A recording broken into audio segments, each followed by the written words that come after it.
This is Audible. A long time ago, in a galaxy far, far away.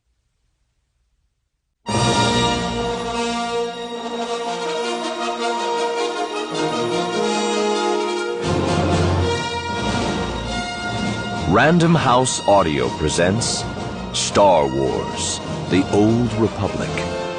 Revan by Drew Karpyshyn. Read for you by Mark Thompson.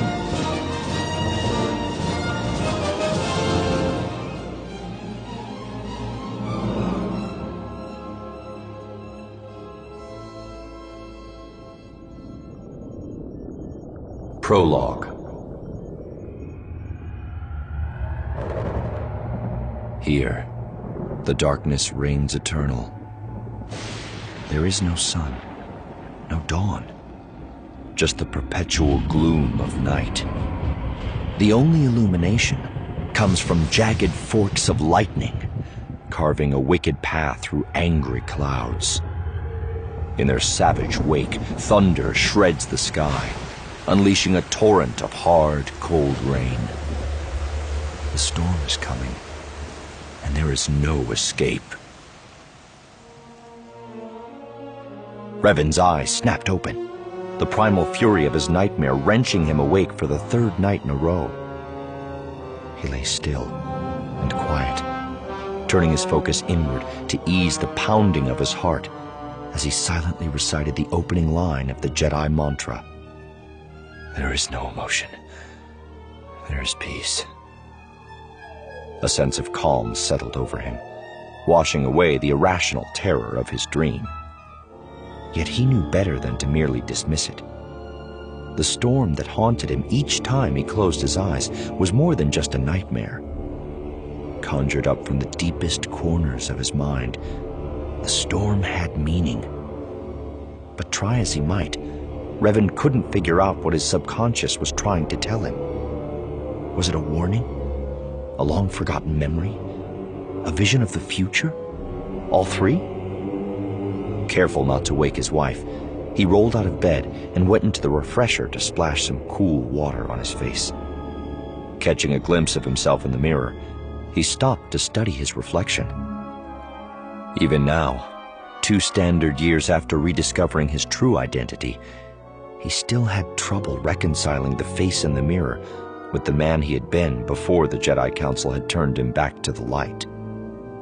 Revan, Jedi, hero, traitor, conqueror, villain, savior.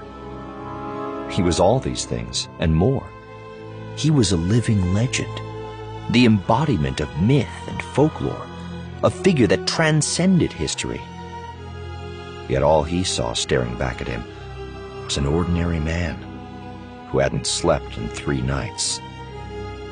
Fatigue was taking its toll. His angular features had become thin and drawn. His pale skin accentuated the dark circles under eyes that stared back at him from deep hollows.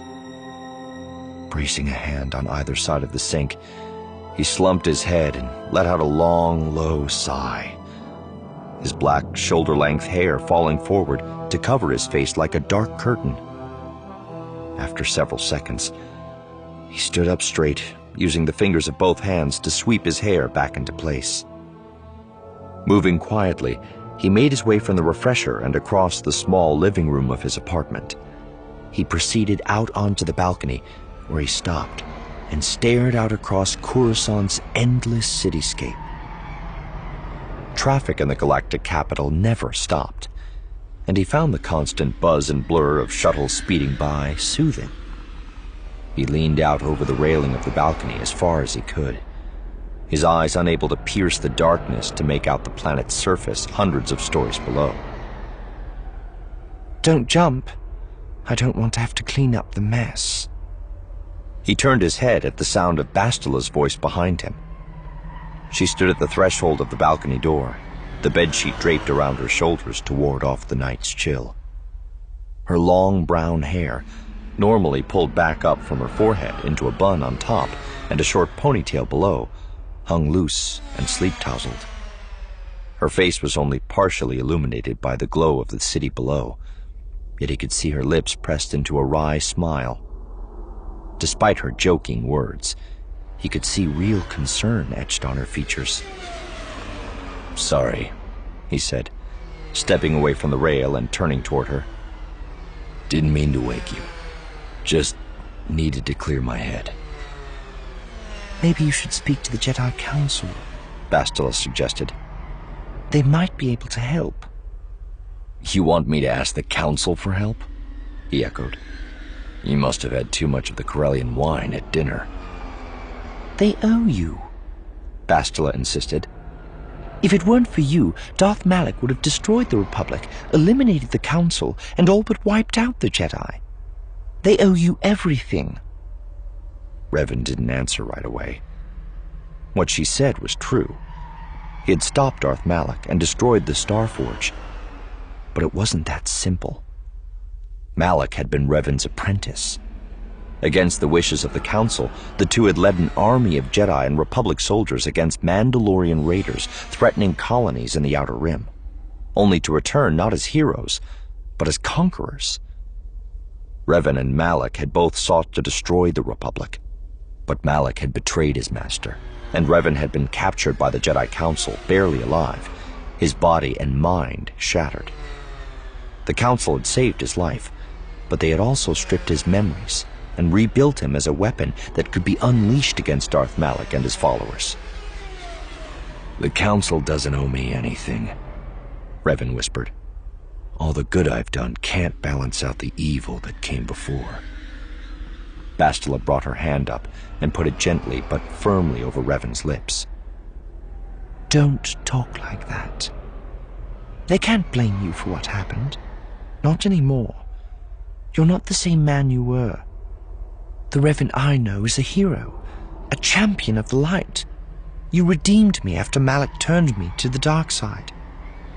Revan reached up and wrapped his fingers around the delicate hand resting on his lips, then softly pulled it down. "Like you and the Council redeemed me." Bastila turned away, and Revan instantly regretted his words. He knew she was ashamed of her involvement in his capture and her role in erasing his memory. What we did was wrong. At the time, I thought we had no other choice, but if I had to do it over again, "No," Revan said, cutting her off. "I wouldn't want you to change anything. If none of this had happened, I might never have found you." She turned back to face him, and he could see the hurt and bitterness lingering in her eyes. What the Council did to you wasn't right, she insisted. They took away your memories. They stole your identity. "It came back," Revan assured her, pulling her close and wrapping his arms around her. "You have to let go of your anger." She didn't fight his embrace, though she stood rigid at first. Then he felt the tension melting away from her body as she lowered her head onto his shoulder. There is no emotion. There is peace, she whispered, reciting aloud the same words Revan had sought solace in only a few minutes earlier. They stood there in silence, holding each other until Revan felt her shiver. "It's cold out here," he said. "We should go back inside." 20 minutes later, Bastila was fast asleep, but Revan lay on the bed with his eyes open, staring at the ceiling. He was thinking about what Bastila had said about the Council taking his identity. As his mind had healed, many of his memories had returned, along with his sense of self. But he knew parts were still missing, possibly gone forever. As a Jedi, he knew the importance of letting go of bitterness and anger. But that didn't mean he couldn't still wonder about what he had lost. Something had happened to him and Malak beyond the Outer Rim. They had gone to defeat the Mandalorians, but they had returned as disciples of the dark side.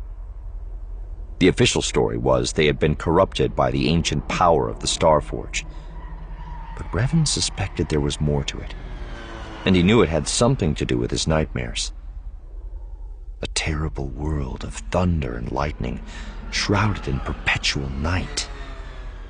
He and Malak had found something, He couldn't remember what it was or where it was, but he feared it on a deep, primal level. Somehow, he knew that whatever the terrible secret might be, it was a threat far greater than the Mandalorians or the Starforge. And Revan was convinced it was still out there. The storm is coming, and there is no escape.